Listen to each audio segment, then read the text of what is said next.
Let's get this party started. Let's get this party started. Let's get this party started. It's a Bible reading party. Hey, oh, hey, oh, hey, oh.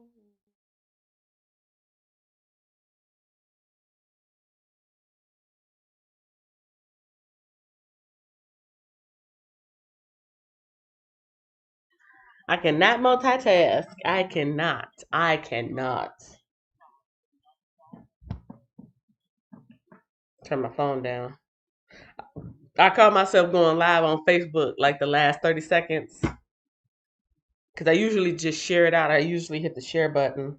But this time I was like, I'm going to do something different. I'm going to just let people know we all the way live. We all the way live.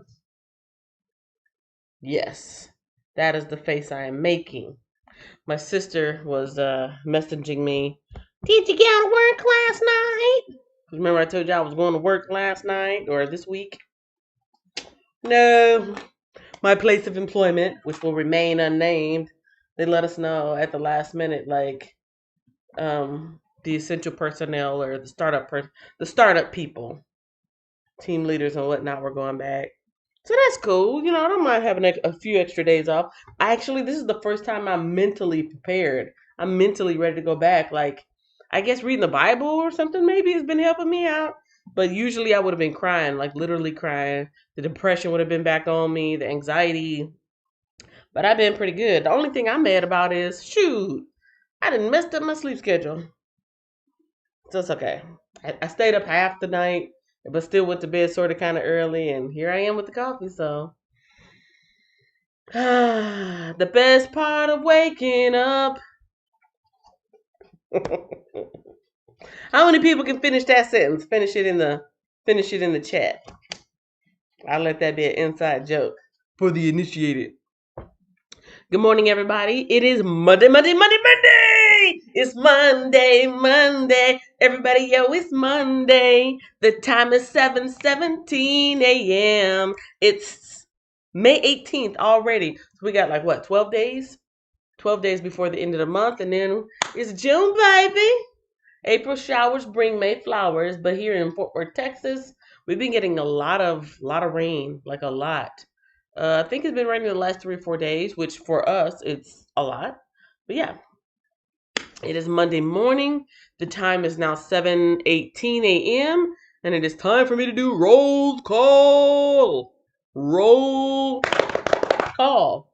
I really, really, really need this coffee today. Cause I'm thrown off. Anybody who's ever worked a midnight job or a graveyard shift knows that working overnight, staying up overnight, even when you sleep during the day, it throws you off. It really throws you off, and so I'm a little thrown off. That's me. Hey, I'm the early bird in the room. It said it's Monday, Monday, Monday, and I even got the little bird. That was not meant to be early bird. It was meant to be like cheep, cheep, cheep. I'm a new chick because it's a new day. But I guess I could be the early bird too. I didn't think about it that way. Subconsciously, I was thinking it. Eva Frazier is the real early bird in the room. She says, "Good morning, everyone." She says, "I hit the like button." Nicole says, "Good morning, 40 fam." She says, "Bless the like button." Yes, bless it, bless it. We need all the blessings we can get. Bless the like button, bless the like button. Just going up and bless it, bless it, bless it. I wish everyone a blessed day. That's what Eva Frazier says. Then Katad and Cooking Mama's Homestead came in and said, "Good morning." I could never say it the way she says it, but I love your accent. I know you're like, honey, we don't have the accent. Y'all have the accent. But it's okay. I still love her accent. If y'all want to know what I'm talking about, you got to go to her channel. It's a main thing.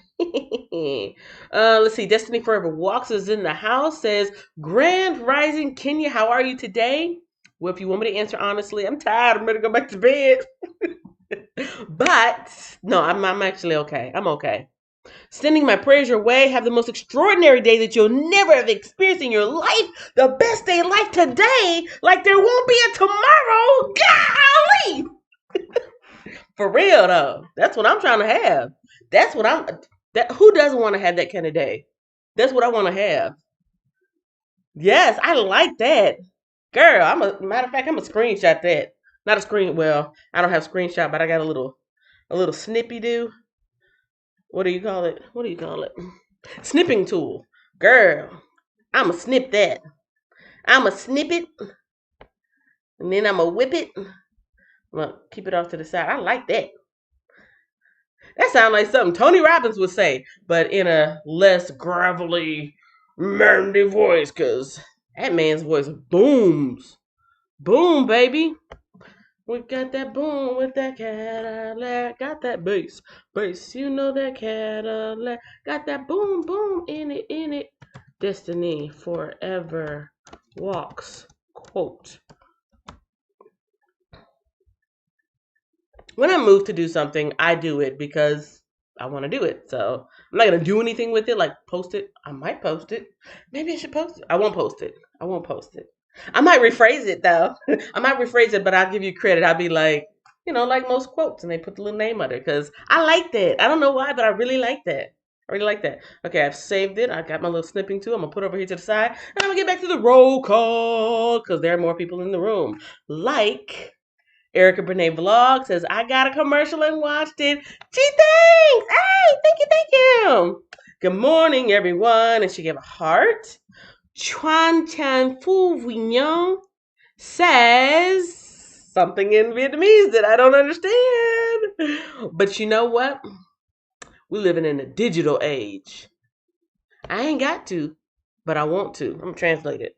I'm going to copy it, and then I'm going to go down the line. I'm going down the line, going down the line. So I can say hello to everybody else, such as Destiny Forever Walks, who says, to Eva Frazier, grand day to you. Miss Tina from Crafts by the Rose says, good morning. I already gave you a thumbs up. I appreciate it. Thank you. Hello, everyone in the room. Sometimes my finger makes it scroll too fast. Yep, I scrolled past a lot. And I just okay, there we go. What's your favorite part of the chat so far? Note to self. For real. Note to self. I gotta reprogram Nightbot because it's coming on too early. Like, we're not talking about anything. Unless y'all was talking about something without me. But Nightbot says, what's your favorite part of the chat so far? Do you have any questions? No, Nightbot, we don't. Reprogram Nightbot. I gotta remember that. Reprogram Nightbot. Crafted by Rose said something and then she took it back. Destiny Forever Walk says, it's Folgers in your cup. And she said it just like that. Ding, ding, ding, ding, ding. You're right. You're right. You're absolutely right. And hold on. Boom, doom, doom, doom, doom. Sometimes this is so slow. Doom, doom, doom, doom, doom, doom. And do that, and that, and that. Come on, come on, come on. You can do it. You can do it. I believe in you. I believe in you, laptop. You can do it. Come on, come on. Give it the old go. Come on. Come on, laptop. You can do it. Good job. Good job. I'm so happy. I'm so happy. Good job. Okay, so yes, for for winning the pop quiz of the day, you get a cup of coffee because that's what we're talking about, coffee. Let's see. Nicole says it's raining here too. Erica Benet Vlog says Indiana has been raining too. Okay, so it's just kind of like a big giant cloud over everybody. Interesting. Miss Tina from Craft by the Rose says the best part of waking up is Folgers in your cup. I love Folgers coffee too. Actually, today's live stream is brought to you by Bustelo, Cafe Bustelo. You will never hear that commercial because it's a song that I made up. But the coffee is called Bustelo. It's in a yellow container, yellow tin. I guess it's a Spanish brand. I don't know where it's from exactly, but it's a Bustelo, a yellow can with some old-fashioned black and white picture on the front and some triangles or something weird, but Bustelo, Cafe Bustelo.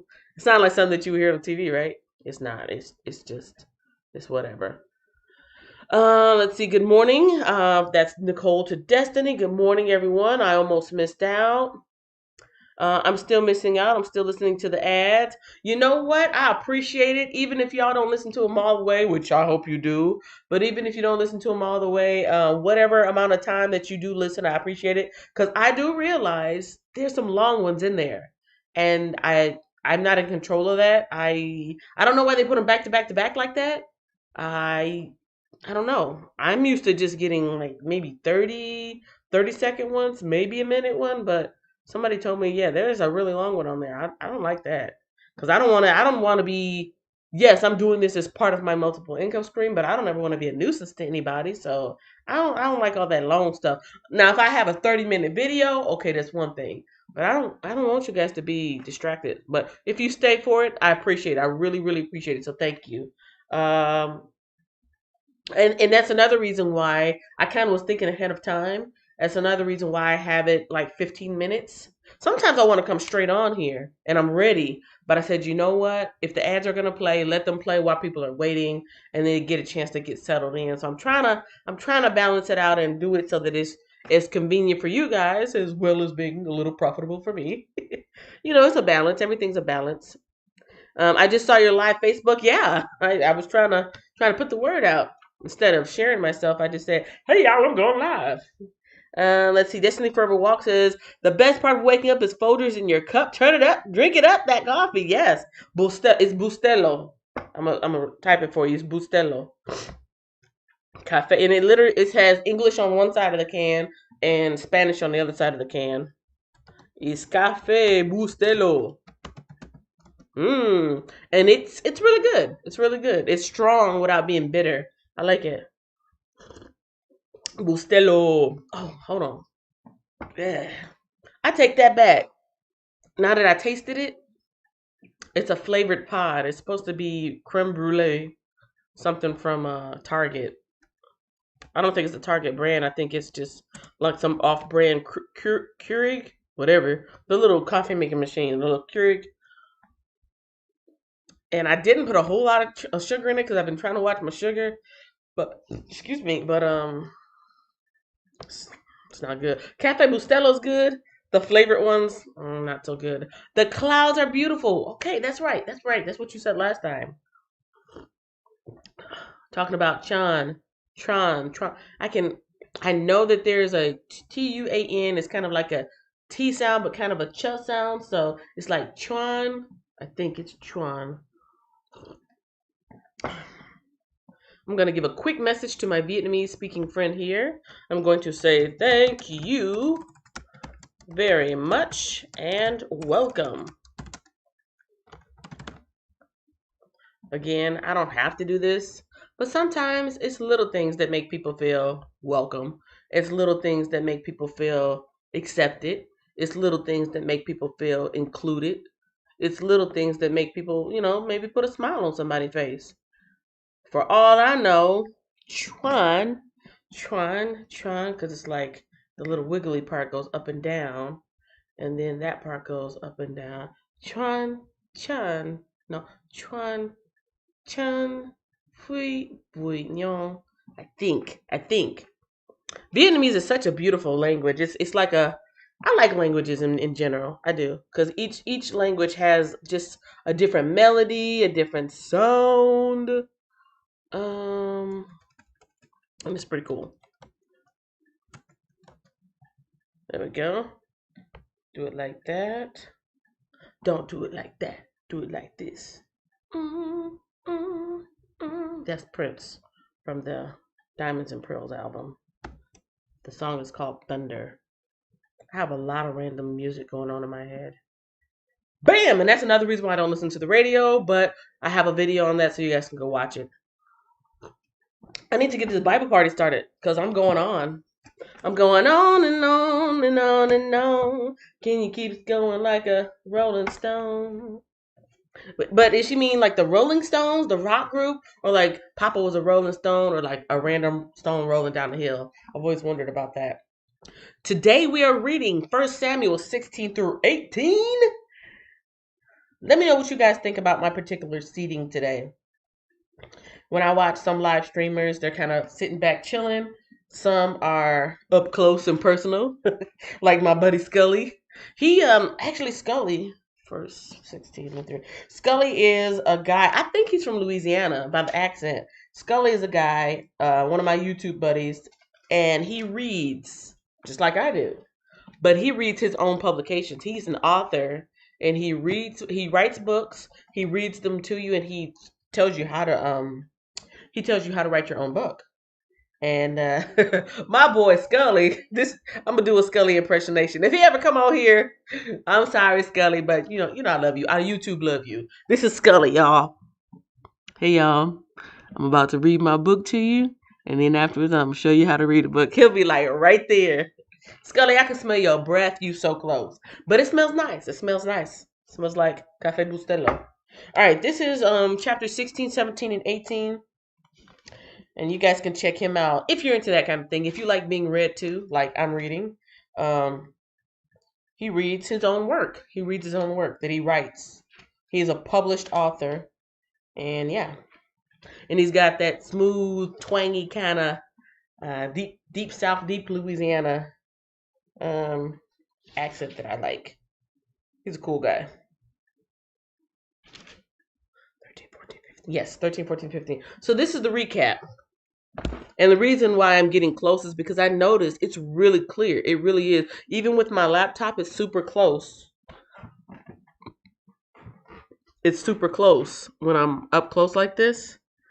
And then, anyways, I just want to try something different today. I might not be sitting up this close because I'm sitting on the edge of my chair. And it's going to make my hind part start to be sore.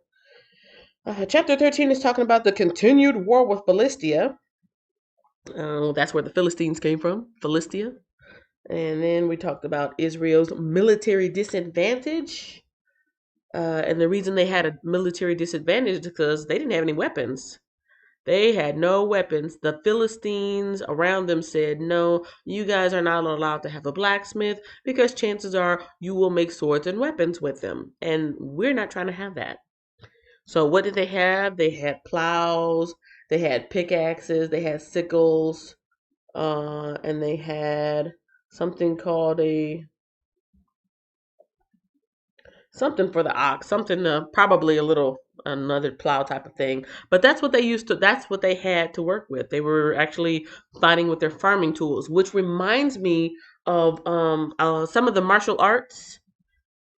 I can't think of the right ones, but a lot of the martial arts that you see that come out of Asia, a lot of those were developed because the people were not allowed to have weapons, but they wanted to learn how to defend themselves. And so a lot of the farmers actually taught themselves how to fight with like a rake and a hoe and a pickaxe and whatever. And then from there, they developed their other weapons after the fact. But I can't think of which one in specific, but a lot of the martial arts that have like tools and weapons, that actually came from the farmers. So that reminded me of this here in chapter 13. And chapter 14, Jonathan's daring plan. Y'all know who Jonathan is, right?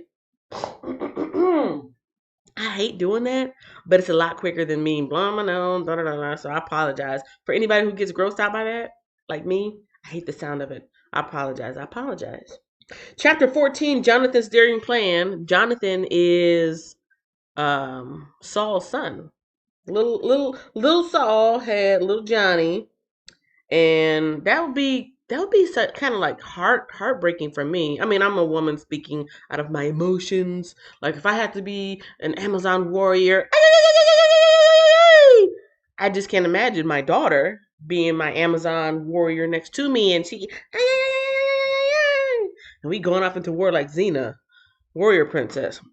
But that's what was going on here. You know, sons very often fought right next to their fathers, and so here's Saul and here's Jonathan, his son. Now here they are over here in the group, and Jonathan's like, hey, you," talking to his assistant, and he's like, "Yes, master. Hey, we're gonna do a sneak attack." "Okay, master, whatever you say." And they did a little sneak attack. And they actually did very well. If you were not here yesterday, you can go back to hear the details, but that's what went on in chapter 13. Israel defeats the Philistines. That's pretty much what was going on. Now Saul, Daddy Saul, took a foolish oath. That was from verses 24 on down. He was really, really, really, really determined to finish off these Philistines once and for all. And so he was telling his men, we're not going to stop for anything, not even to eat. We're going to fight, fight, fight, fight, go. And I don't know about you, but I don't want to be fighting and hungry. I don't want to be hungry. I don't like being hungry. But I don't want to be fighting and hungry. And the more that you exert energy, the weaker you get. You start to get angry, frustrated.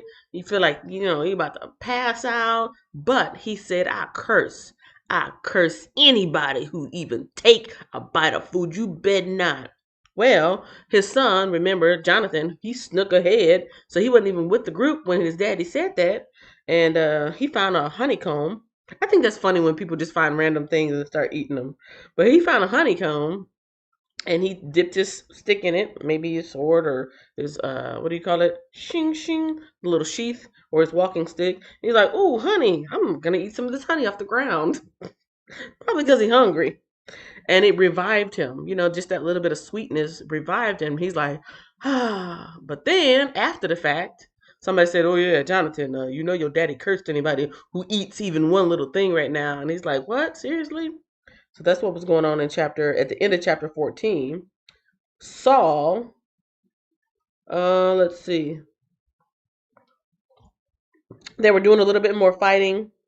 Saul prayed to God and said, "Give us an answer, Lord. Should we go for it? Should we sit still?" And the Lord didn't answer him. And so Saul came to the conclusion, somebody must have did something wrong. Let's figure it out. And then he went through this whole ritual where he's like, they're casting lots, and whoever the guilty party is, you are cursed. Well, guess what? Him and his son were the guilty party. And between him and his son was the guilty one. He was like, boy. But the rest of the men were like, no, he just won the battle. And they saved his neck. So yeah, that was probably pretty embarrassing for Saul. Like, why would you even say something like that? Why would you make your man go hungry? Why would you make such a strong and irrational curse? Curse anybody who eats even one morsel. Dude, it's not that serious. Anyways, in chapter 15, Saul destroys the Amalekites.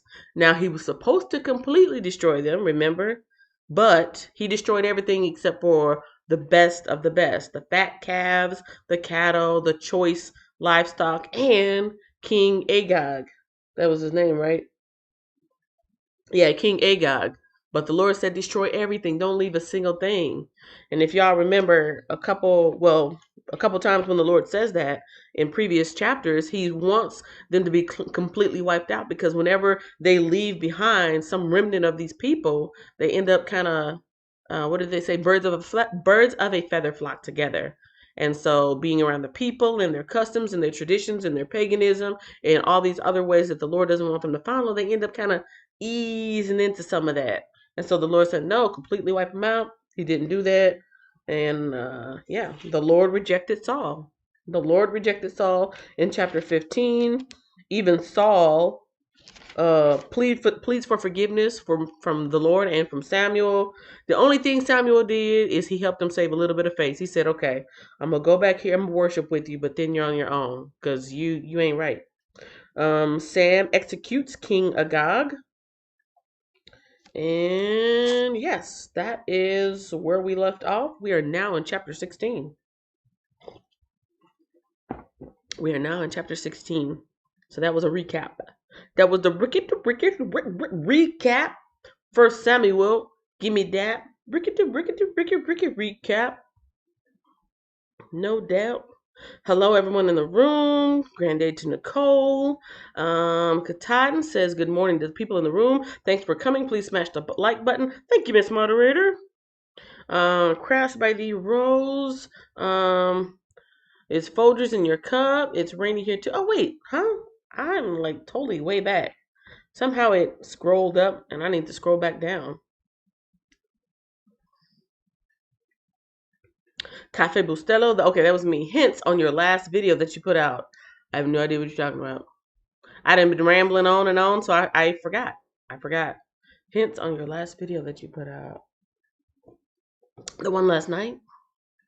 The one. Oh, the languages. Yeah, that should have been out like 4 or 5 days ago. I'm telling you guys, this YouTubing is a full time job. I am editing every day, and I'm actually backlogged. I have two interviews to put out. One is an hour long. One is 2 hours long. I gotta smash them down. I told you guys this already, but I have like 5 or 6 things to edit. It's nonstop, nonstop. Like the movie It Man. What you know about It Man? Yes. Okay, yes. Okay, okay. I'm back. I'm back on course. Like the movie It Man. Grand Day to You, crafts by the Rose, and then crafts Rose. She just put a period in there. She was just like, I don't know what that period means. I used to do that though, not the period. I used to put three in there, like dot dot dot, kind of like I'm thinking, like okay. Sometimes I hadn't done this in a while. Sometimes I would put like just a parentheses there. I would do this in text, not in I would do this in texting, not on a live stream. It was kind of an inside joke between me and that person. I'd just be like, "Oh, it didn't come out right." It's supposed to be a space in between there. And what's in that space? You never know. This is chapter 16, y'all. This is Samuel. Samuel anoints David as king. So, what was that? A day or two ago, Samuel stepped aside and let Saul be the first king. And now, Samuel, who has already taken a back seat, is anointing a new king. And hey, somebody in here yesterday was talking about this. See, y'all do know the Bible. I want to say Mermaid Stars. I think Mermaid Stars told me this. If I'm wrong, I'm wrong. And I apologize, but I think Mermaid Star says, and we're ready for a new king, right? And I looked ahead to the whole next book. I was like, yeah, I think so. No, look at you. Yeah, Samuel anoints David as king. Hannah popped in and said, hi! Girl, you always crack me up. You always crack me up. Hannah's in the house, everybody. Everyone say hello and good morning to Hannah. She's one of my earliest followers as far as the Bible reading. Good old Hannah. I'm gonna try to keep a straight face. I don't know why, but you always make me feel like what do you call it? Butterflies. Butterflies like tickly, like just you made me want to laugh. I don't know why, but you made me want to laugh. You make me smile. That's a good thing. But I just started, and so you're right on time. Samuel anoints David as king. Now the Lord said to Samuel, you have mourned long enough for Saul. Poor Saul. I have rejected him as king of Israel, so fill your flask with olive oil and go to Bethlehem. Find a man named Jesse. I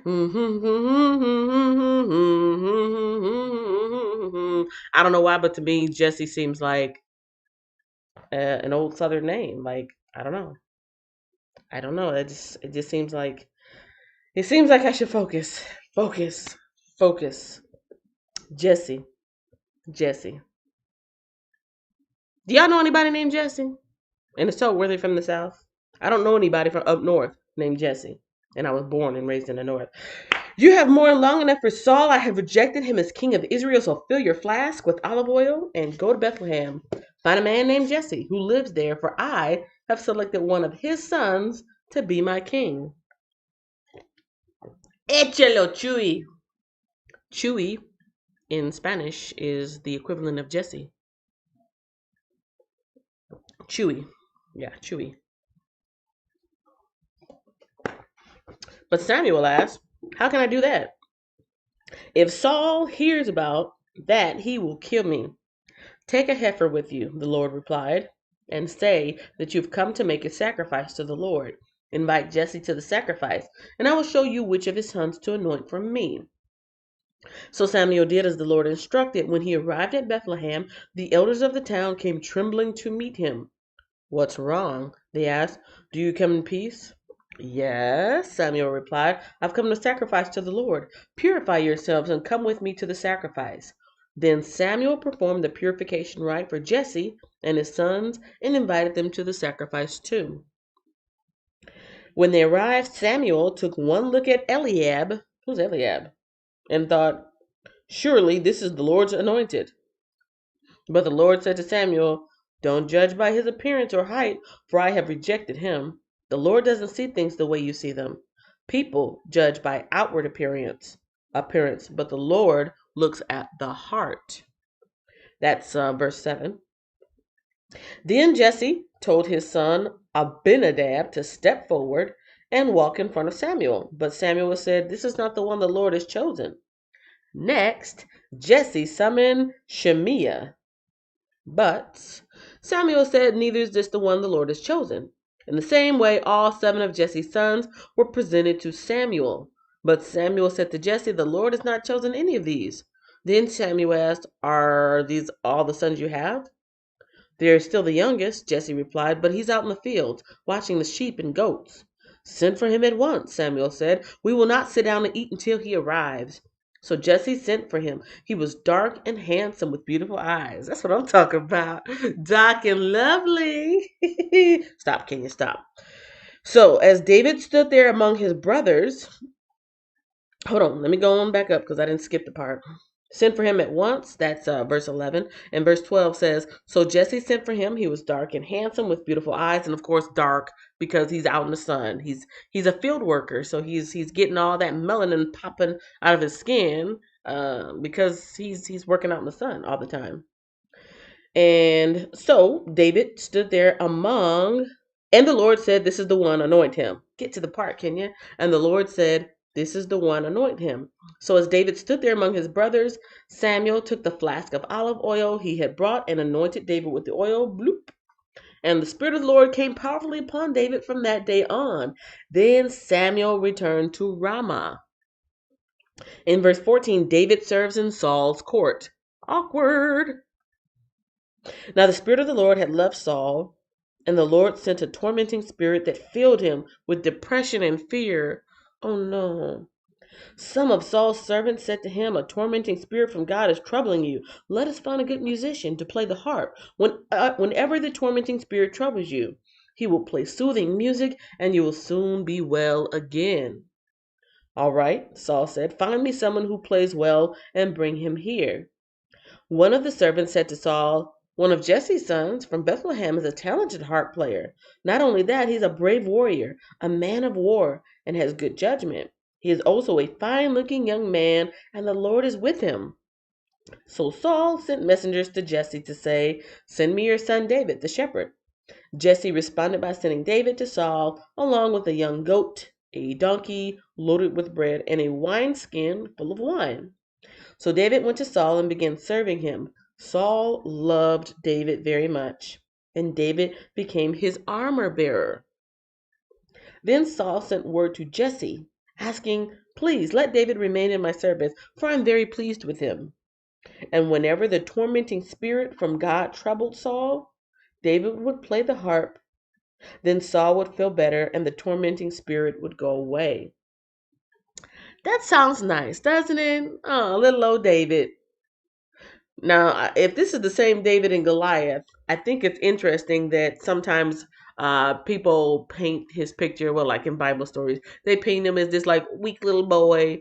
Chances are he had, he had a little muscle on him. He had a little fitness to him because if he's out in the fields with these sheep, he's probably got to fight off wild animals and maybe even people that want to come and steal these sheep. So he got to have a little, gotta have a little muscle to him. And plus, y'all remember that? Boom, baby. So he was a talented, like it says here, he was a talented musician as well as a brave warrior. He calls David a brave warrior. Verse 18, he had to be. You can't have this, can't be a scaredy cat out in the field protecting all these sheep. You gotta have some gonads. Let's see. Now that I'm between chapters. Oh, yes, thanks. That was Destiny Kenya that said she thought King David is about to show up. Oh, that was you. That was you. I don't know. Well, I remember reading it, but I don't always look at the names. I just look at the thing. So good for you. I didn't know that. You already do. Hello, Hannah. Hi. Chewy. Just so you know, it is a different spelling. Different spelling. If it makes a difference to you. Jesse and Chewy. What is your favorite part of the chat so far? Do you have any questions? No, Nightbot, I don't have any questions. My favorite part is the part that Saul and David are getting along and they're starting off well. I know that's not gonna last, but that's my favorite part so far. So thanks for asking, Nightbot. I appreciate that. Hannah says, "Hi, Nightbot. Hi, Nightbot. Oh yeah, like holy oil." Yes, I believe so. I believe this is the first holy oil. Yes, you hit the nail on the proverbial head.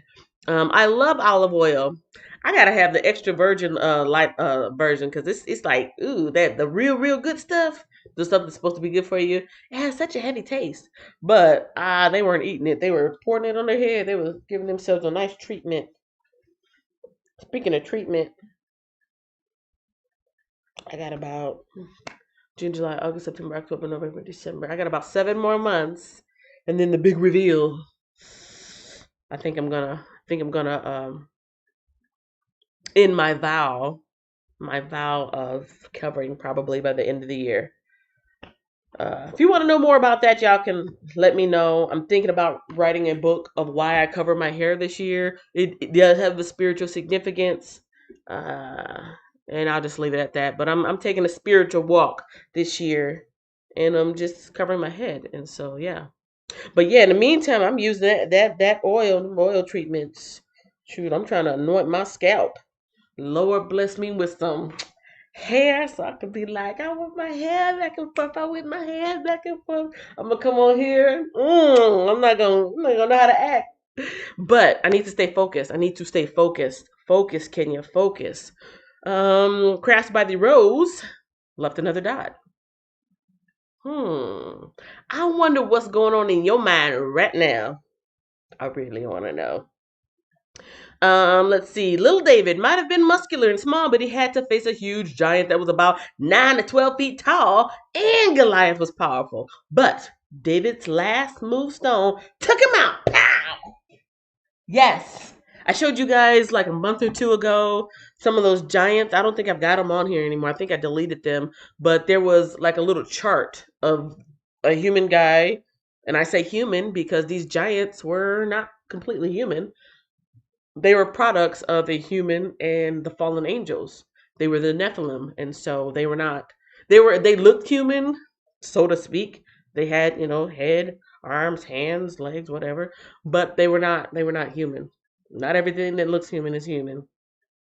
And so there was a little chart. If I can bring it up, I will. I'll bring it up when we get to the fight scene. Not the fight scene, you know what I mean? But yeah, that was something. That was something. That reminds me, like, I'm trying not to get off into a story time so soon, but that reminds me in 5th grade, I've only fought one time in my life. Yeah, I'm a lover, not a fighter.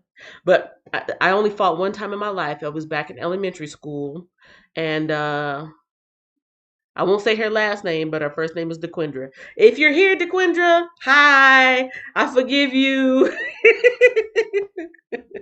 We were kids. We were kids. We were in 5th grade. And for some reason, she was my arch enemy. She could not stand me. I don't know why. Second, third, fourth, 5th grade, because, we all in elementary school together. And she was like maybe the same size as me, if not a little smaller. I was terrified of that girl. I was terrified of that girl, not because she was big, not because of her physical size. Her spirit was huge, and she was just wow. She had a very powerful spirit. I didn't know nothing about spirits at that time, but I knew she was a tough girl, and I knew she would knock me out if she had the chance. And we got into one brawl on the way out the door because she just used to do different stuff like just little stuff. And one day, shoot, the David and me came out. The David and me came out. We were pulling hair, scratching, da da da da. And yeah, why did I tell that story? Hocus pocus focus. Thank you. I do need to focus. Yeah, I need to focus. Yeah, I need to focus. But yeah, that was reminding me of little old David, and yeah. Focus. Thank you, Hannah. Hannah, I need you. I need you to keep me on the straight and narrow. I use that on my hair sometimes. Was that olive oil? They say olive oil is really good for the body. Really, really good. Out of all the oils, that's a really good one for us. And I don't know. I don't know what's the I don't know what's the significance behind that, if it's symbolic or what. But Hannah says to focus, and so I'm focusing. Chapter 17. Chapter 17. Okay, so Saul is going through all these tormenting spirits because the actual Holy Spirit, the Spirit of the Lord, has departed from him because of his disobedience. So now Goliath challenges the Israelites. Goliath. I said I was going to get a picture, didn't I? I know I can pick one really, really quick.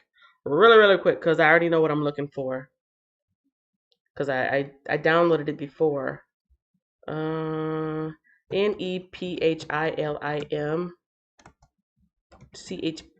Chart.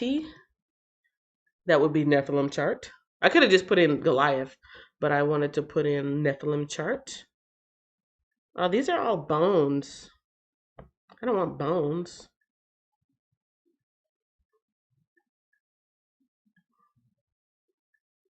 Do a quick screen share.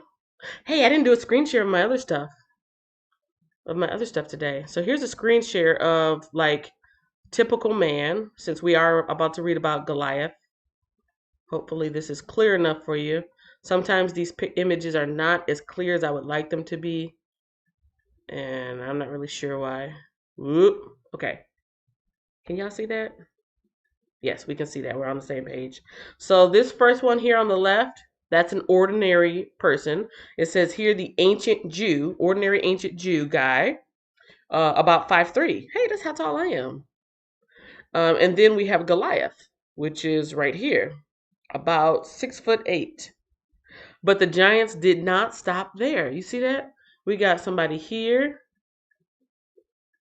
What does it say? King Goliath. Well, why does it say Goliath twice? I'm going to click on this and see if it gets a little more clear. Oh, man, it's going to send me to Pinterest. Oh, man. Sometimes Pinterest doesn't really give you exactly what you're trying to get to. It just kind of sends you down a rabbit hole, so I'm not going to go there. But anyways, hopefully you can still get the idea of what's going on. So it says ordinary ancient Jew right here. Then it has Goliath. And Goliath, LXX, Josephus, don't know what that means. Oh, okay, so different text, different biblical text. It looks like has maybe different measuring standards. So this one says Goliath. Is this from the Septuagint? Maybe that's what that's from the Septuagint. And the Septuagint is a holy scripture that a lot of the Bible is based off of.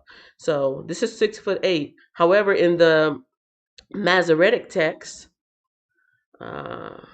it says that Goliath was about this big, so 9'7".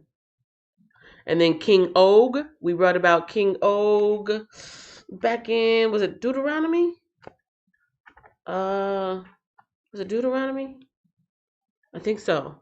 King Og of Bashan was about 11 feet tall. So here's your average person here. And at the very least, this is who David had to fight. And at the very most, this is who David had to fight. Again, he wasn't a human. He was the product of, fallen angels having sex with mortal women. And that wasn't supposed to happen. So now that we've got that up there, like so.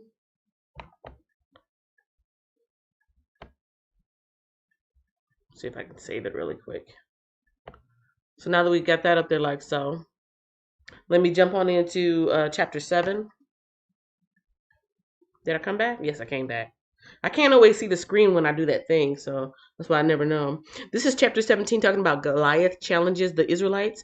The Philistines now mustered their army for battle and camped between Soko in Judah and Azekah at Ephes Damin.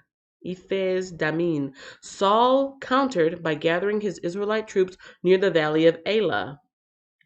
So the Philistines and Israelites faced each other on opposite hills with the valley between them. Then This is verse 4. Goliath, a Philistine champion from Gath, came out of the Philistine ranks to face the forces of Israel. He was over 9 feet tall. Can you imagine? Here I am, I'm little old David, facing DeQuindra. She's a lovely person now, but back then, woo, she was a firecracker. So here I am, I'm David, y'all. Here comes David. Boom, boom, boom, boom. Ha ha ha! What is this? Who is this? You send a mere boy to fight me? Ha ha! You see that? I'm here, little old David. Little old David's like, meep. Well, he probably wasn't like meep. I would have been like meep. I would have been like meep. But David didn't do that. So in verse 4, Goliath, a Philistine champion from Gath, came out of the Philistine ranks to face the forces of Israel. He was over 9 feet tall. He wore a bronze helmet and his bronze coat of mail that weighed 125 pounds. Dang! So just his armor, the little chainmail stuff that they would put on so that the swords wouldn't pierce their skin, the chainmail itself was 125 pounds. Holy cow. He also wore bronze leg armor and he carried a bronze javelin on his shoulder. The shaft of his spear was as heavy and thick as a weaver's beam. Weaver's beam. Interesting. It's interesting because I actually uploaded a video yesterday and I was talking about culture and language, and there's a lady weaving in that picture. So if y'all get a chance, or if y'all remember, check out that video that I put out either last night or early this morning, and it's a lady sitting down. It's somewhere in the first third of it. She's sitting down weaving stuff, and it's a big wooden beam that she has to put her foot on to control the loom. That's interesting. I just think that's interesting that I just uploaded that. But the shaft of his spear was as heavy and as thick as a weaver's beam, tipped with an iron spearhead that weighed 15 pounds. His armor bearer walked ahead of him carrying a shield. Wow. So he didn't even carry his own shield? Goliath, this is verse 8, Goliath stood and shouted a taunt across the Israelites. Ha ha! Why are you all coming out to fight? He called. I am the Philistine champion, but you are only the servants of Saul. Choose one man to come down here and fight me. If he kills me, then we will be your slaves. But if I kill him, you will be our slaves. I defy the armies of Israel today. Send me a man who will fight me. When Saul and the Israelites heard this, they were terrified and deeply shaken. I would be too. But here goes somebody once again opening their mouth and saying something they shouldn't have, right? It's the third time, at least the third or fourth time that somebody their mouth wrote a check that their behind could not cash. So we already know what's going to happen, but let's jump into it anyways. This is verses 12. Jesse sends David to Saul's camp. Now David was the son of a man named Jesse, an oh,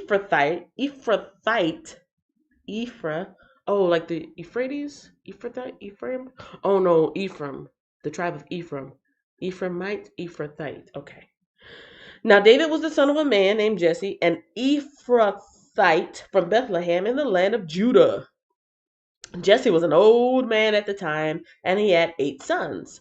Jesse's 3 oldest sons, Eliab, Aminadab, and Shemiah, had already joined Saul's army to fight the Philistines. That's the second or third time I've seen a star by the name Shemiah. What is going on with Shemiah? Okay, in Hebrew, Shama is a variant spelling of Shemiah. I didn't read that before. Shama or Shemiah. So I don't know, maybe your Bible would read Shama. Shama! But this one says Shemiah. Okay, so Shemiah had already joined Saul's army to fight the Philistines. David was the youngest son. David's 3 oldest brothers stayed with Saul's army, but David went back and forth so he could help his father with the sheep in Bethlehem. Oh, what a hardworking young man. Oh, well. For 40 days. Just saying. For 40 days, every morning and evening, the Philistine champion strutted in front of the Israelite army. I am Goliath, the Philistine giant. If anybody needs any voice work done, you can check me out at kenyasvoice.com.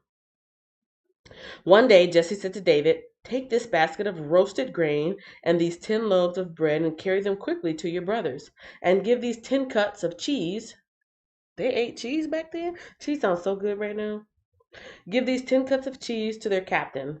See how your brothers are getting along and bring back a report on how they're doing."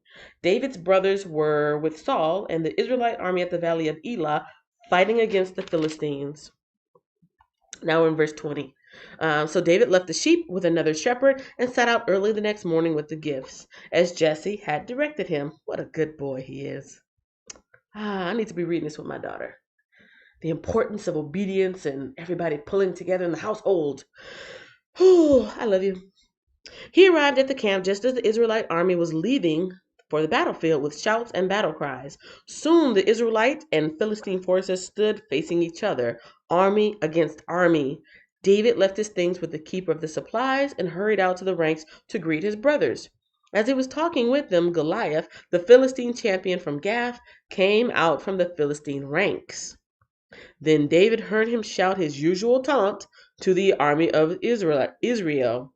As soon as the Israelite army saw him, they began to run away in fright. "Have you ever seen the giant?" the men asked. "He comes out each day to defy Israel. The king has offered a huge reward to anyone who kills him. He will give that man one of his daughters for a wife, and the man's entire army family will be exempted from paying taxes." David asked the soldiers standing nearby, "What will a man get for killing this Philistine and ending his defiance of Israel? Who is the pagan Philistine anyway, that he's allowed to defy the armies of the living God?" And these men gave David the same reply. They said, "Yes, that is the reward for killing him." But when David's oldest brother Eliab heard David talking to them, he was angry. "What are you doing around here anyway?" he demanded. "What about those few sheep you're supposed to be taking care of? I know about your pride and deceit. You just want to see the battle." "What have I done now?" David replied. "I was only asking a question." He walked over to some of the others and asked them the same thing and received the same answer. Then David's question was reported to King Saul, and the king sent for him. Dun, dun, dun. Okay, this is verse 32. David kills the Goliath. David kills Goliath. And David killed Goliath. David kills Goliath. I just want to give y'all a quick visual that I'm going to put up on the screen. Better than the one that I was using.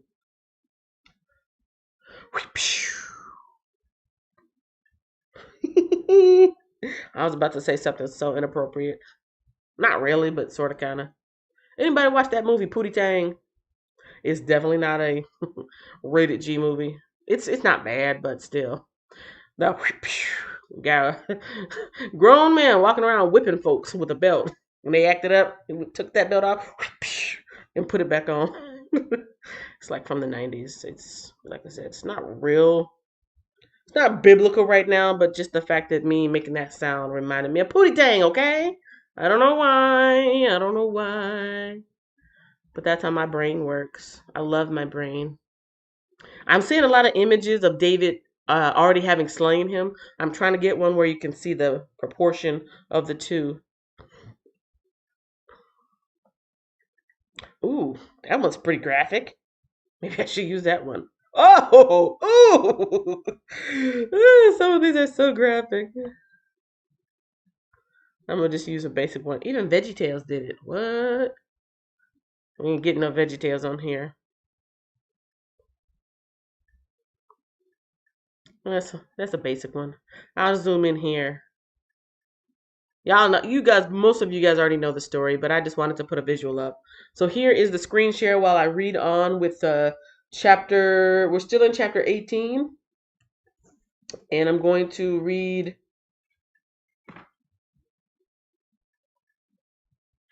no, we're not. We're in chapter 17. Still in chapter 17 on verse 32. Y'all ready? Y'all ready? Okay. "Don't worry about this Philistine," David told Saul. "I'll go fight him." Don't be ridiculous, Saul replied. There's no way you can fight this Philistine and possibly win. You're only a boy, and he has been a man of war since his youth. But David persisted. I've been taking care of my father's sheep and goats, he said. When a lion or a bear comes to steal a lamb from the flock, I go after it with a club and rescue the lamb from its mouth. If the animal turns on me, I catch it by the jaw and club it to death. I've done this to both lions and bears, and I'll do it to this pagan Philistine too. For he has defied the armies of the living God. The Lord who rescued me from the claws of the lion and bear will rescue me from this Philistine. Saul finally consented. Shh. All right, go ahead, he said, and may the Lord be with you. Then Saul gave David his own armor, a bronze helmet, and a coat of mail. And this is, chain mail. David put it on, strapped the sword over it, and took a step or two to see what it was like, for he had never worn such things before. I can't go out in these, he protested to Saul. I'm not used to them. So David took them off again. He picked up 5 smooth stones from a stream and put them into his shepherd's bag. Then, armed only with his shepherd's staff and sling, he started across the valley to fight the Philistine. Goliath walked out toward David with his shield bearer ahead of him, sneering in contempt at this ruddy-faced boy. And of course, ruddy-faced again. He's been out in the sun all the time because he's a shepherd. So he's dark-skinned. He's probably flushed, and he just has a different skin tone because he's been out, an outside person. Am I a dog, he roared at David, that you come at me with a stick? And he cursed David by the names of his gods. Come over here, and I'll give your flesh to the birds and wild animals, Goliath yelled. David replied to the Philistine, You come to me with sword, spear, and javelin, but I come to you in the name of the Lord of heaven's armies, the God of the armies of Israel, whom you have defied. Today the Lord will conquer you, and I will kill you and cut off your head. And then I will give the dead bodies of your men to the birds and the wild animals, and the whole world will know that there is a God in Israel. And everyone assembled here will know that the Lord rescues his people, but not with sword and spear. This is the Lord's battle, and he will give you to us.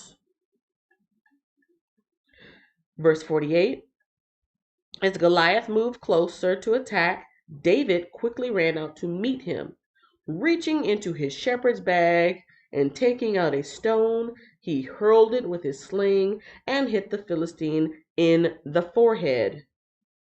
The stone sank in, and Goliath stumbled and fell face down to the ground. So David triumphed over the Philistine with only a sling and a stone, for he had no sword. Then David ran over and pulled Goliath's sword from its sheath. David used it to kill him and cut off his head. And there was a really good visual. I did see at least one good picture. There we go. That's a nice one. So there we go. There's David and Goliath. And it's pretty gross, but it's one of the nicer pictures. It's one of the nicer, less gruesome pictures. Israel routs the Philistines. When the Philistines saw that their champion was dead, they turned and ran. Then the men of Israel and Judah gave a great shout of triumph and rushed after the Philistines, chasing them as far as Gath and the gates of Ekron. The bodies of the dead and wounded Philistines were strewn all along the road from Sharaim as far as Gath and Ekron. Then the Israelite army returned and plundered the deserted Philistine camp. David took the Philistine's head to Jerusalem, but he stored the man's armor in his own tent. As Saul watched David go out to fight the Philistine, he asked Abner, the commander of his army, Abner, whose son is this young man? I really don't know, Abner declared. We'll find out who he is, the king told him. As soon as David returned from killing Goliath, Abner brought him to Saul with the Philistine's head still in his hand. Tell me about your father, young man, Saul said. And David replied, His name is Jesse, and we live in Bethlehem. Boom, boom, boom! And that is a preview of other great things to come from Bethlehem. Bethlehem. Bethlehem. Ricket. Yep. All right, let me get back to you guys because I haven't seen you in so long. Literally, I haven't seen you because whenever I put a picture up there for you guys, you're blocked. You're completely blocked. I can't see you. Let's see. That was your attention getter for today, Hannah said. That was the last thing she said before I started reading. Gotta leave. Have a blessed day. See you, Miss Robin. Thank you for stopping by. Hannah says, you too? Yeah. Trees were like bushes back then. Jack and the Beanstalk big. Proud of you. Kenya. Hey, Beyond the Game. The coolest gamer out here on the YouTube streets. For real though. How you doing today? That's Nightbot talking about what's your favorite part of the chat so far? Do you have any questions? Yeah, I actually do have a question. Was David really that brave, or was he putting on the front? Because sometimes they say fake it till you make it. But I think if I really think about it, I think David was that brave. They don't really go into details about how much faith he had and if he was a very spiritual person. They just say that but I guess you can read between the lines. He's talking about this is the Lord's army. How dare you defy the name of the Lord? The Lord has his battle. So I guess from that context, we can see he was a faithful person, but still going out and seeing Goliath. Then again, the boy has just been fighting lions and tigers and bears. Oh my. And what did he say? When one of these lions take off with one of my sheep, I grab him by that mouth and I beat him on the head. Oh, David was a little tough one. He was a little rough one. A little roughneck. You're too funny. That's what Nicole said. That's not me. She's laughing out loud. We love your brain too. I love my brain. Sometimes it takes me a while to rein it in, but when I do, it's okay. Nicole is like, yeah. That's the little googly eyes with the dizziness. So violent. I know, such violence. These were violent times. Remember, we just read about what's his name? King Agag? No. Was it Agag? Yeah. King Agag plucking folks' eyes out. Now that's just nasty. But we know that was a military tactic. I already talked about that. Violence. This was before the Wild West. Now, I should know because I'm a Fort Worth resident, not a native, but a Fort Worth resident. This was before the Wild West. It was some raw times. Natural Way Achoti. Blessings 40 entrepreneur. Hey! Welcome back. How you doing? How you feeling today? Everybody, stop right now and say hello to Natural Way Achoti. I don't think you were actually new because I think you left me a message. I think you left me a comment, but I think this is the first time you're in here. Is this your first or second time in here? Well, I got extra stars sitting around, so I guess I can give you an extra one. Normally, this is only for the new people, but you're new to me. Yeah, I think you left a comment on a couple things, but have you been in here? It doesn't matter. Like I said, I got plenty to go around. That's the kind of life I'm trying to live. You know what I'm saying? I want to live a life of abundance. I want to have so much money. Yeah, I know we talk about money real quick, right? I want to have so much money that I'll just be like, no. Don't worry about giving it back. Just take it. Oh, here you go over here. I just want to be tipping people left and right, blessing people left and right, giving. I just want to give because I got so much. I have so much I can't even use it. That's the kind of life I'm trying to lead. I want a life of prosperity and abundance, not just for myself, but so that my family can be okay and everybody around me too.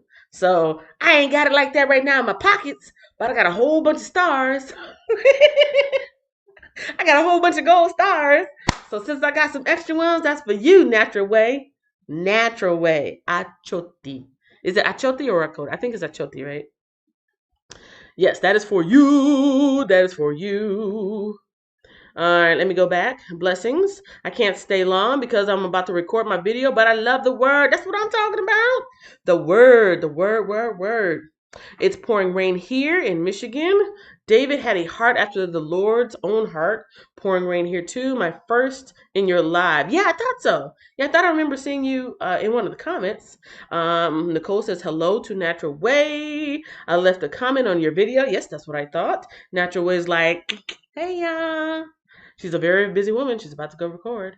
And I appreciate the stars. It's a coat tree. Oh, akoti. Akoti. I got you. Akoti. Natural Way Akoti's in the house. Akoti, Akoti, Akoti, Akoti, Akoti. Okay, it's burned into, I just made a new neural pathway for it. Now that we're caught up,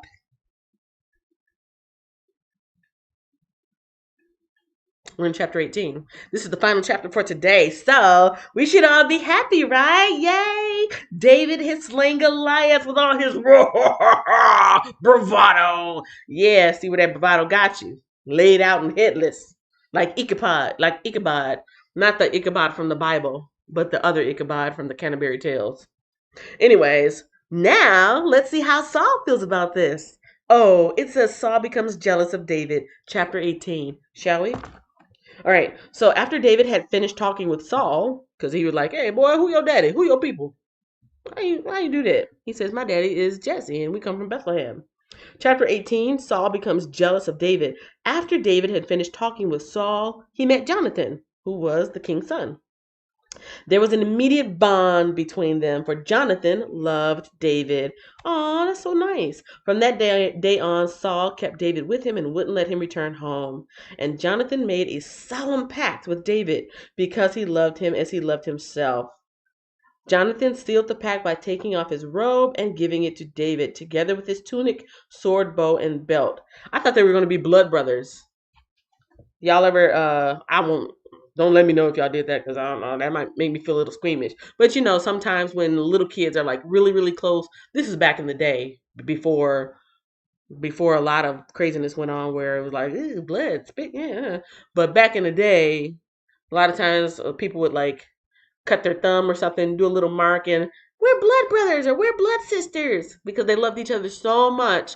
They wanted to be like family, and they were like, "You're blood brothers, blood sisters." But they didn't do that. It says that Jonathan gave off his robe, royal robe, because remember his dad is the king, so he's like a prince. He gave Jonathan gave him his robe and his tunic. Man, the shirt off his back, literally. His sword, his bow, and his belt. Oh. Verse 5 says, whatever Saul asked David to do, David did it successfully. So Saul made him a commander over the men of war, an appointment that was welcomed by the people and Saul's officers alike. When the victorious Israelite army was returning home after David had killed the Philistine, women from all over the towns of Israel came out to meet King Saul. They sang and danced of joy and tambourines and cymbals. This was their Saul. Saul has killed his thousands, and David his 10,000s. Wait a minute. Wait a minute. Yeah, I killed 1,000, and he killed 10,000, and they letting everybody know about it. This made Saul very angry. This is verse 8. This made Saul very angry. What's this? He said. They credit David with 10,000 and me with only thousands. Next, they'll be making him their king. So from that time on, Saul kept a jealous eye on David. The very next day, a tormenting spirit from God overwhelmed Saul, and he began to rave in his house like a madman. David was playing the harp as he did each day, but Saul had a spear in his hand. That don't sound good. And he suddenly hurled it at David, intending to pin him to the wall, but David escaped him twice. Come on now. Come on now. Don't snap on me like that. Oh man. Saul was then afraid of David, for the Lord was with David and then turned away from Saul. That's interesting. That's really interesting. I'm reading verse 12. Saul, the used to be first king, has just hurled a spear at David. But he's afraid of David. If I was David, I'd be afraid of him. I'm in your house. You're the kind of about to be ex-king, but I'm in your house. You have the power. I'm under your influence. I'm under your, I'm submitting to you. And man, this is a dangerous situation. Saul was then afraid of David, for the Lord was with David and turned away from Saul. So that's why he was afraid.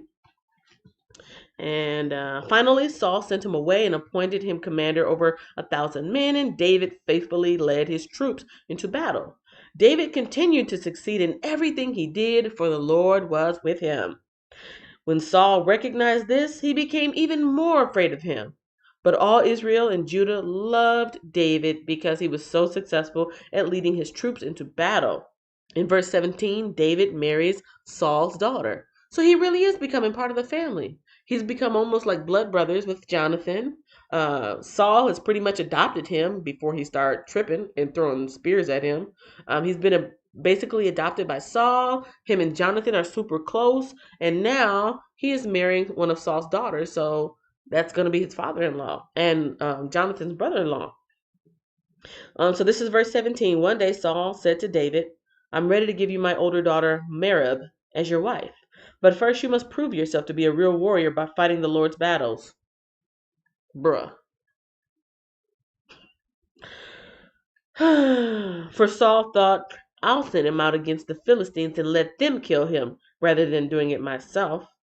Verse 18, who am I? And what is my family in Israel that I should be the king's son-in-law? David exclaimed, my father's family is nothing.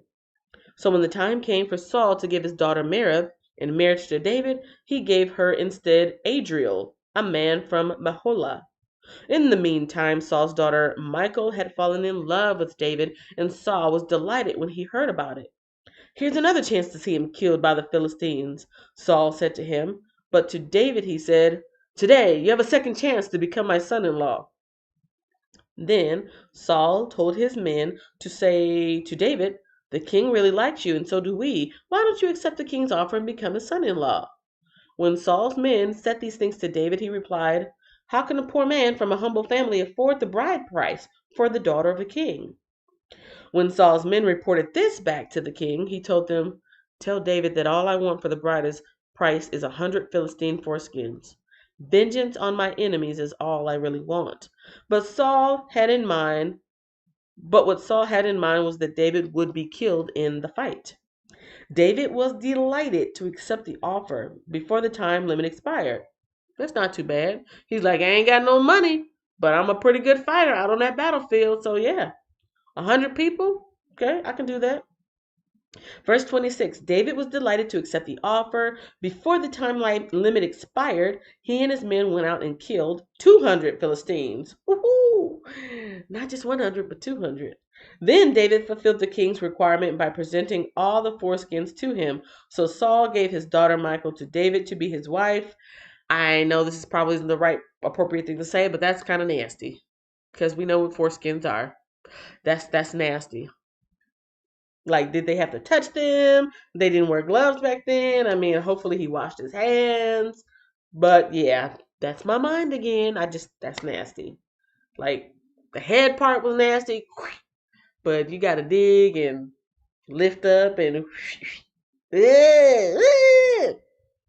Verse 28, when Saul realized that the Lord was with David and how much his daughter Michal loved him, Saul became even more afraid of him, and he remained David's enemy for the rest of his life. Every time the commanders of the Philistines attacked, David was more successful against them than all the rest of Saul's officers, so David's name became very famous. Yes. David is a pretty talented person. He is obedient to his parents, obviously. He's a good child. He was a faithful brother. He was going out to the shepherding and going to help his brothers. And let's see, he was a good, strong fighter. He had faith. He said, if the Lord can help me against these lions, surely he can help me with this giant. He could play the harp. I do know that David danced, so he was like multi-talented. And what else? I just think he's a charismatic person, not like overly charismatic, like haha, like me, everybody just like me. It just seems like people naturally gravitated toward him. So yes, David has it going on. Hey, y'all, I'm done. I'm done for the day. That was it. That was 16, 17, and 18. Aw, I wanted to read some more. I knew a lot of Davids growing up, and I never knew the significance of that. But yeah, that's it. That is it for today's reading. Only thing left to do now is to check in with y'all one more time. I appreciate the stars. It's a Coty. Yes, I will keep you playing while I record my video. Hey, that's what I'm talking about. I appreciate that. I appreciate that. Yeah. Let's see. I wonder if they have anything in here on Goliath, like just a little bit more background information. Pretty sure they do. And that is where I'm going to end it off because I do not have any commentary for this particular. Whoop, here goes my coffee cup. I do not have a particular commentary, and so I'm just going to give a little bit more background information on Goliath. Goliath. And then we're going to head on out of here.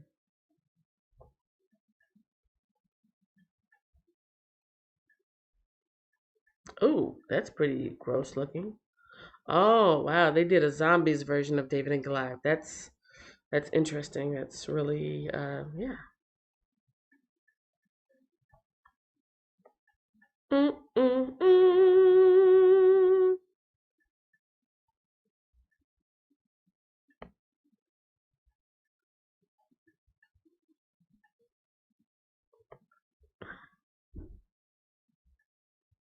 Ooh, these are right next to each other. That's a good one.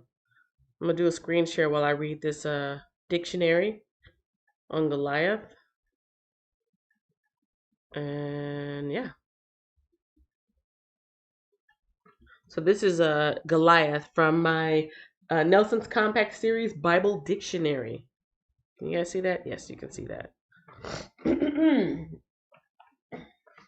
Goliath, Goliath, a Philistine giant whom David felled with a stone from his sling. Goliath, who lived in the Philistine city of Gath, was probably a descendant of a tribe of giants known as the Anakim, or descendants of Anak. These giants probably served in a capacity similar to that of a foreign mercenary or soldier of fortune. Based on the figures in the Bible, talking about 1 Samuel 17 and 4, Goliath was over 9 feet tall. The magnificence of Goliath's armor and weapons, his bronze coat of mail, bronze greaves, bronze javelin, spear with an iron spearhead, and huge sword must have made him appear invincible. For 40 days, this enormous man challenged Saul's armies to find one man willing to engage in hand to hand combat. The winner of that one battle, would determine the outcome of the war. The young David, chosen by God as Israel's next king, accepted the challenge, felling Goliath with a single stone to the forehead from his sling. When David beheaded the fallen giant, the Philistines fled in panic.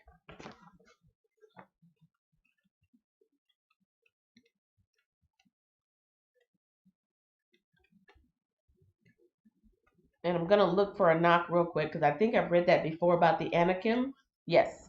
This is the second and last part. The Anakim. Anakim. The Anakim. The Anakim is a race of fierce giants. We first learned about them in Deuteronomy 1 and 28, and also in Joshua 14 and 12.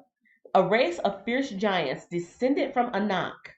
So gigantic were they that the spies sent out by Moses considered themselves as mere grasshoppers compared to the Anakim. Under Joshua, however, the Israelites destroyed many of the Anakim. A remnant of these giants took refuge among the Philistines. And so that was just a little bit of extra reading from my part, from my Nelson's Compact Dictionary. Yeah, these were some big folks. It is roll call time. Roll call, roll call, roll that beautiful bean footage. That's me at the top. Shout out to 40 Entrepreneur Drive, aka Kenya, aka 40. They call me 40 in the streets, the YouTube streets. So shout out to me, because my name's right there. Shout out to Eva Frazier. Shout out to Nicole. Shout out to Destiny Forever Walks. Shout out to Erica Bernay Vlogs. Shout out to Chan Chan Fu Win Young. I'm gonna get it right one day. Shout out to Crafts by the Rose. Shout out to Katatin Cooking Mama's Homestead. Shout out to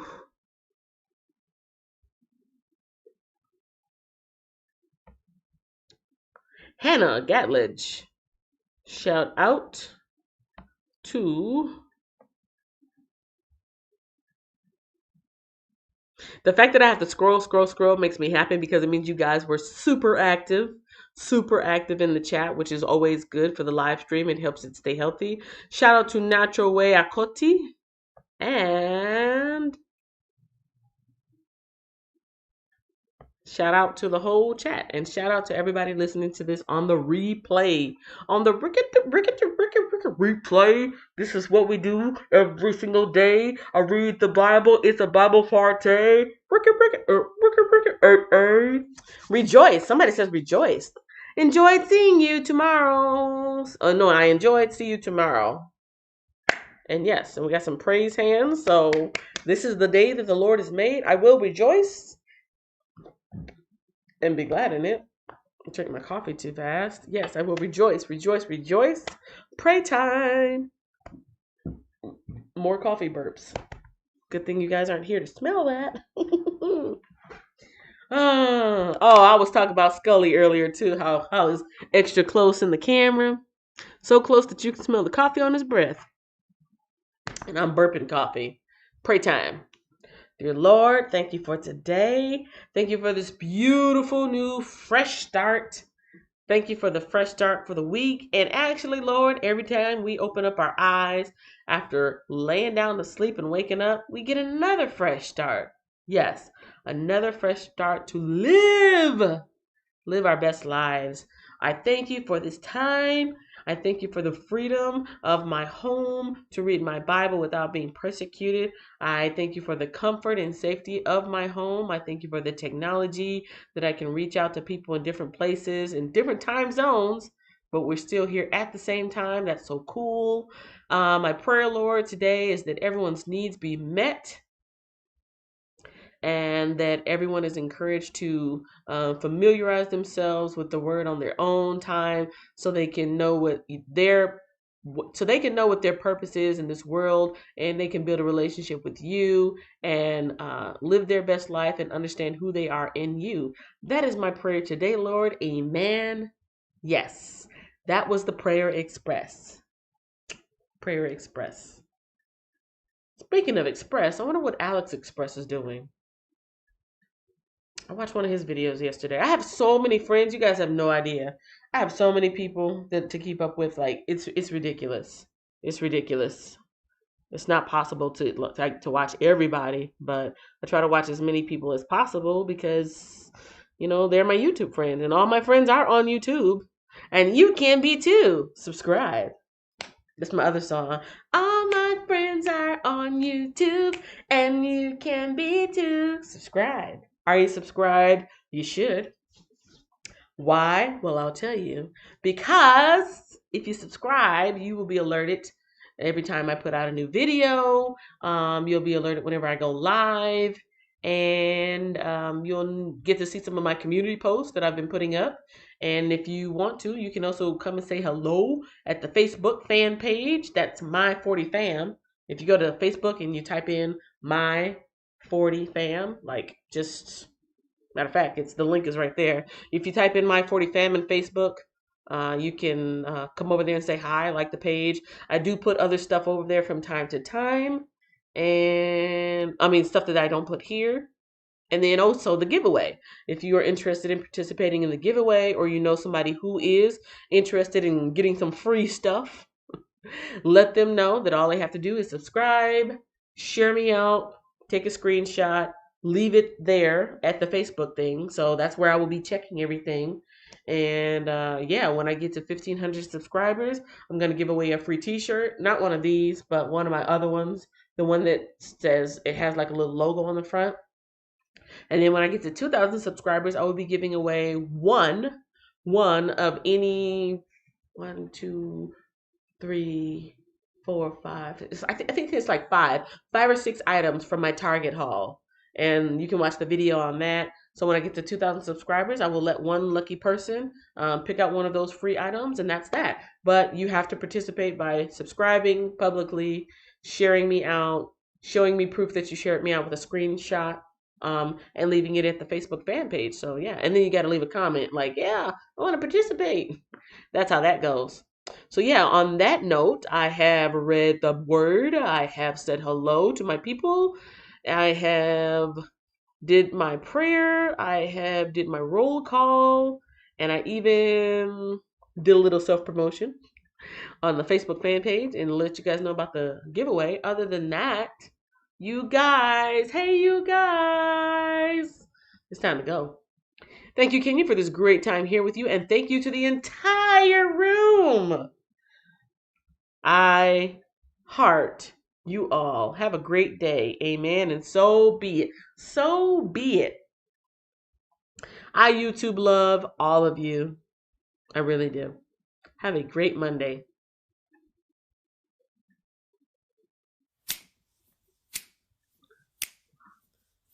Entrepreneur Drive 40, Entrepreneur Drive. Entrepreneur Drive 40, Entrepreneur Drive. Entrepreneur Drive 40, Entrepreneur Drive. Thanks for watching, share, like, and subscribe. Thanks for watching. See you at the next Bible reading party, 7 a.m. Central Standard Time.